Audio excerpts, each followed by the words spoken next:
ನಮಸ್ಕಾರ ರೀ. ನನ್ನ ಹೆಸರು HS ಪಳಾರಿ ಮಠ ಅಂತೇಳಿ. ಇಲ್ಲಿ ಸಮೀರೋಡಿ ಫ್ಯಾಕ್ಟ್ರಿ ಒಳಗೆ ಬಾಳೆ ಇಂಜಿನಿಯರ್ ಅಂತ ವರ್ಕ್ ಮಾಡ್ತೀವಿ.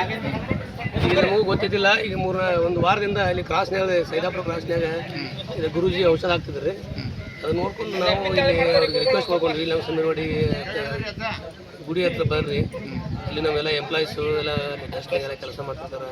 ಬೈಕ್ನಾಗ ಹೋಗೋ ಮುಂದೆ ಮತ್ತು ಮೊಬೈಲ್ ನೋಡೋದ್ರಿಂದ ಕಣ್ಣಿಗೆ ಏನು ಪರಿ ಸ್ವಲ್ಪ ಬಂದವರಿಗೆ ವಯಸ್ಸು ಆದವರು ಬಂದಾರ, ಸಣ್ಣ ಹುಡುಗರು ಆದರೂ ಆಯಿತು. ಮೊಬೈಲ್ ಈಗಿನ ಕಾಲದಾಗ ಮೊಬೈಲ್ ಜಾಸ್ತಿ ನೋಡಿ ಕಣ್ಣು ಉರಿತಿರ್ತಾವೆ, ಕಣ್ಣ ನೀರು ಬರ್ತಿರ್ತಾವೆ, ಮತ್ತು ಕಣ್ಣು ಸಣ್ಣ ಸಣ್ಣ ಅಕ್ಷರ ನಮ್ಮ ಮೊದಲ ಮಂದಿ ಕಾಣ್ತಿದ್ವು ರೀ. ಈಗೇನು ನಿನ್ನೆ ಒಂದು ಟೈಮ್ ಹಾಕ್ಸ್ಕೊಂಡೆ, ಅದು ನಮಗೇನು ಕಣ್ಣಿಗೆ ಆ ಥರ ಉರಿದು ಚುಚ್ಚುದು ಏನಾಗಲಿಲ್ಲ. ಬಟ್ ಒಂದು 10 ನಿಮಿಷ ಬಿಟ್ಟು ಮತ್ತೊಂದು ಸರಿ ಹಾಕ್ಸ್ಕೊಂಡ್ವಿ. ಇವತ್ತು ಎರಡನೇದು ಹಾಕ್ಸ್ಕೊಳಕತ್ತೀವಿ ಸರ್. ನಿನ್ನಕ್ಕಿಂತ ಇವತ್ತೆಲ್ಲ ಬೆಟರ್ ಆಗ್ಯದ ರೀ, ಕ್ಲಿಯರ್ ಆಗೈತಿ. ಸಣ್ಣ ಅಕ್ಷರ ಕಾಣ್ಲಿಕ್ಕತ್ತಾವು. ನಾಳೆ ದಿನ ಐತಿ. ನಾಳೆ ದಿನ ಆದ ನಂತರ ರಿಸಲ್ಟ್ ಚಲೋ ಬಂದ ನಾನು ನಿಮ್ಗೆ ಮತ್ತೊಂದು ನಾಳೆ ದಿನ ಇದನ್ನ ಅನುಭವ ಹೇಳ್ತೀವಿ ರೀ.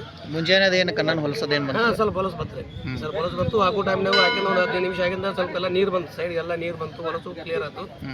ಆನಂತರ ಮಾರ್ನಿಂಗ್ನಾಗೂ ಸ್ವಲ್ಪ ನೀರು ಹೊಲಸು ಎಲ್ಲ ಬಂತು. ಈಗೇನಿಲ್ಲ, ಈಗೆಲ್ಲ ಕ್ಲಿಯರ್ ಆಗೈತಿ. ಇವತ್ತೊಂದು ಟೈಮ್ ಹಾಕೊಂಡಿವಿ ಅಂದ್ರೆ ನಾಳೆಗೆ ಅದ್ರ ರಿಸಲ್ಟ್ ಗೊತ್ತಾಗುತ್ತೆ. ಗುರುಜಿ ಹೇಳಿದ್ದಾರೆ, ಅದ್ರ ಪ್ರಕಾರ 3 ದಿವಸ ಕಂಟಿನ್ಯೂ ಹಾಕ್ಸ್ಬೇಕಂತೇಳಿ ನಮ್ಮ ಅಭಿಪ್ರಾಯ ಐತಿ ಸರ್. ಈಗ ಹೊಸಬ್ರು ಹಾಕೊಳಕ್ಕೆ ಬರ್ತಾರೆ, ಅವ್ರಿಗೆ ಏನು ಹೇಳ್ತಾರೆ? ತುಂಬ ಒಳ್ಳೇದು ಸರ್ ಇದು. ಈಗ ನಾವು ಒಂದು ಎಲ್ಲೋ ಹಾಸ್ಪಿಟ್ಲಾಗ ಹೋಗಿ ಡಾಕ್ಟರ್ ಹತ್ರ ಕಣ್ಣು ಉರಿತಾವು, ಕಣ್ಣು ನೋವು ಅದಾವ ಅಂತ ತೋರಿಸ್ಲಿಕ್ಕೆ ಹೋದ್ರೆ ಅಲ್ಲಿ ಎಂಟ್ರೆನ್ಸ್ ಫೀಸ್ 400-500 ರೂಪಾಯಿ ಕೊಡ್ಬೇಕ್ರಿ.